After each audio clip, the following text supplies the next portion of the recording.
क्या आपने कभी सोचा है कि सिर्फ कुछ ही दशकों के अंदर भारत की राजनीति और अर्थव्यवस्था पूरी तरह से कैसे बदल गई? मतलब बदलाव इतना बड़ा कि पूरी दुनिया बस देखती रह गई। चलिए इस कहानी के बिल्कुल शुरुआत में चलते हैं और इस विशाल बदलाव की जड़ों को खंगालते हैं। हमारे इस खास विश्लेषण में आपका स्वागत है। आज हम भारत के हालिया इतिहास, उसकी इकोनॉमी और आने वाले कल के विजन को डिकोड करने वाले हैं। ये एक ऐसी डेटा ड्रिवन जर्नी है जो हमें बहुत कुछ सोचने पर मजबूर कर देगी। आज के इस एक्सप्लेनर में हम इन 5 अहम पड़ावों से गुजरेंगे। बीजेपी का उदय, मोदी युग की शुरुआत, जन कल्याण और इंफ्रास्ट्रक्चर, कुछ बड़ी आर्थिक चुनौतियां और आखिर में विजन विकसित भारत 2047। तो चलिए शुरू करते हैं पहले भाग से, बीजेपी का उदय, हाशिए से बहुमत तक का सफर। अगर हम टाइमलाइन पर नजर डालें तो 1980 में भारतीय जनता पार्टी की औपचारिक तौर पर शुरुआत हुई। फिर 1989 से 1992 के बीच चले अयोध्या आंदोलन ने इसे एक बड़ी राष्ट्रीय पहचान दी। 1998 में अटल बिहारी वाजपेयी जी के नेतृत्व में एनडीए सरकार सत्ता में आई।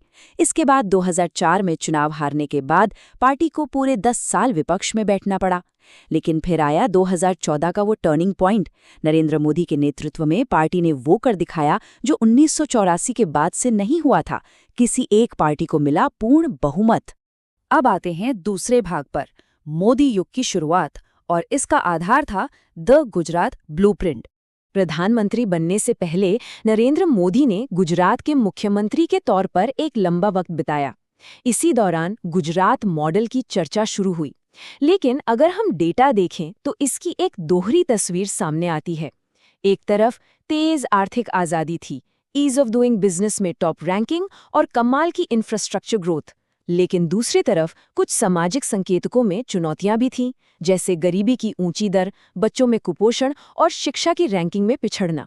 इसी दौरान एक बेहद गंभीर और दुखद घटनाक्रम भी सामने आया। आधिकारिक रिकॉर्ड्स बताते हैं कि 2002 की गुजरात हिंसा में 1000 से ज्यादा लोगों की जान गई थी। इसके बाद एक लंबी कानूनी प्रक्रिया चली और फिर 2012 में सुप्रीम कोर्ट द्वारा बनाई गई एसआईटी यानी विशेष जांच दल को नरेंद्र मोदी पर मुकदमा चलाने के लिए कोई सबूत नहीं मिला। अब बढ़ते हैं हमारे तीसरे हिस्से की तरफ, जन कल्याण और इंफ्रास्ट्रक्चर का विकास, यानी एक आधुनिक राज्य का निर्माण। 99%। जरा सोचिए इस नंबर के बारे में। ये प्रभावशाली आंकड़ा नए वेलफेयरिज्म यानी जन कल्याण की सफलता की कहानी कहता है। 2020 आते आते भारत के लगभग 99% गांवों तक बिजली पहुंच चुकी थी। ये यकीनन राष्ट्र निर्माण की दिशा में एक बहुत बड़ा कदम था। और एक और दिलचस्प आंकड़ा है, 40%।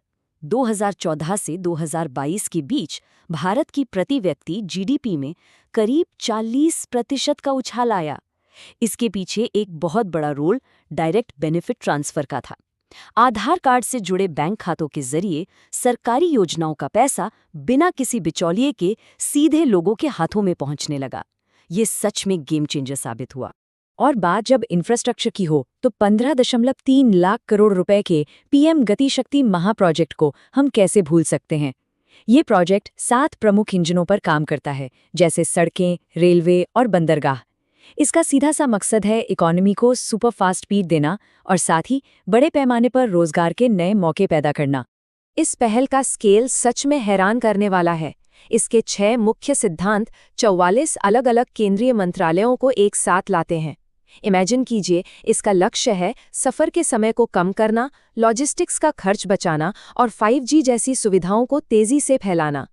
कुल मिलाकर लास्ट माइल कनेक्टिविटी यानी विकास को बिल्कुल आखिरी छोर तक पहुंचाना।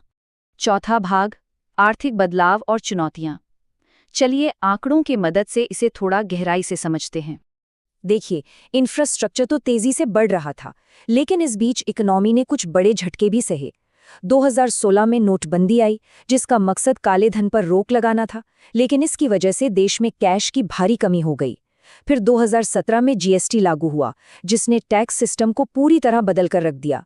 और उसके बाद 2020-2021 की कोविड-19 महामारी। इस भयंकर महामारी ने भारतीय अर्थव्यवस्था को 6.6% तक सिकोड़ दिया। महामारी का वो दौर हम सब के लिए और देश के हेल्थ केयर सिस्टम के लिए एक बेहद दर्दनाक और कठिन परीक्षा था। विश्व स्वास्थ्य संगठन यानी WHO का अनुमान है कि कोविड-19 के दौरान लगभग 47 लाख भारतीयों की जान गई। ये एक ऐसा गहरा संकट था जिसने पूरे देश को झकझोर कर रख दिया। अब जरा रोजगार की बात करते हैं। आर्थिक विकास तो हुआ, लेकिन ये आंकड़े एक अलग ही चुनौती दिखाते हैं। आज भी देश के कुल वर्कफोर्स का करीब 40% हिस्सा खेती पर निर्भर है, जबकि मैन्युफैक्चरिंग और IT सेक्टर में सिर्फ 20% लोग ही काम कर रहे हैं। मतलब साफ है, देश की एक बहुत बड़ी अकुशल आबादी के लिए खेती से बाहर अच्छे और प्रोडक्टिव रोजगार पैदा करना आज भी एक अनसुलझी चुनौती बनी हुई है। 2017 की एक आंतरिक सरकारी रिपोर्ट और संयुक्त राष्ट्र विश्वविद्यालय की इस विश्लेषण के शब्दों को सुनिए। इसमें स्पष्ट कहा गया है कि बेरोजगारी 45 वर्षों के अपने सबसे ऊंचे स्तर पर पहुंच गई और भारत में असमानता अब तक के सबसे ऊंचे स्तर पर है। ये आंकड़े हमें सोचने पर मजबूर करते हैं कि विकास के साथ साथ समाज में संपत्ति और आय के बीच की खाई भी लगातार बढ़ रही है। और हाँ, इन आर्थिक चिंताओं के साथ साथ कुछ अंतर्राष्ट्रीय और घरेलू रिपोर्ट्स में लोकतांत्रिक मामलों को लेकर भी सवाल उठाए गए हैं।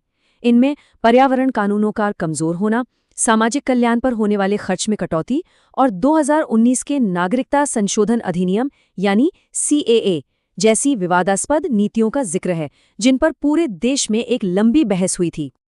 अब आते हैं हमारे आखिरी और 5वें भाग पर, विजन विकसित भारत 2047, अगली पीढ़ी का सशक्तिकरण। तो अब इन सच्चाइयों से आगे बढ़ते हुए भविष्य की ओर देखते हैं। विकसित भारत एट 2047 कोई मामूली नारा नहीं है। इसका लक्ष्य बिल्कुल स्पष्ट है। आज़ादी के 100 साल पूरे होने पर यानी 2047 तक भारत को एक पूरी तरह से विकसित राष्ट्र बनाना। और ये कैसे होगा? युवाओं की ताकत, टिकाऊ प्रगति और सबको साथ लेकर चलने वाले विकास से। भारत की सबसे बड़ी ताकत हमारे युवा हैं और उनके टैलेंट का सही इस्तेमाल करना ही इस महत्वाकांक्षी सपने को सच करने की असली चाबी है। और इसी विजन को जमीन पर उतारने के लिए युवाओं के लिए एक 4 स्टेप चैलेंज बनाया गया है। शुरुआत होती है माय भारत प्लेटफॉर्म पर एक डिजिटल क्विज से। उसके बाद राष्ट्रीय विकास पर निबंध और ब्लॉग लिखना, फिर स्टेट लेवल विजन पिच और आखिर में भारत मंडपम में एक शानदार नेशनल चैंपियनशिप। इसका पूरा आइडिया ये है कि बिना किसी राजनीतिक बैकग्राउंड वाले 1 लाख युवाओं को ढूंढकर उन्हें सीधे राष्ट्र निर्माण के इस मिशन से जोड़ा जाए। तो इस पूरे विश्लेषण के अंत में एक बहुत बड़ा सवाल हमारे सामने खड़ा होता है। क्या मेगा इंफ्रास्ट्रक्चर और युवाओं पर किया जा रहा ये अभूतपूर्व निवेश वो असली इंजन साबित होगा जो 2047 तक भारत को एक विकसित देश बना देगा? आप इस बारे में क्या सोचते हैं? इतिहास से लेकर भविष्य तक के इस सफर में हमारे साथ जुड़ने के लिए आपका बहुत बहुत शुक्रिया।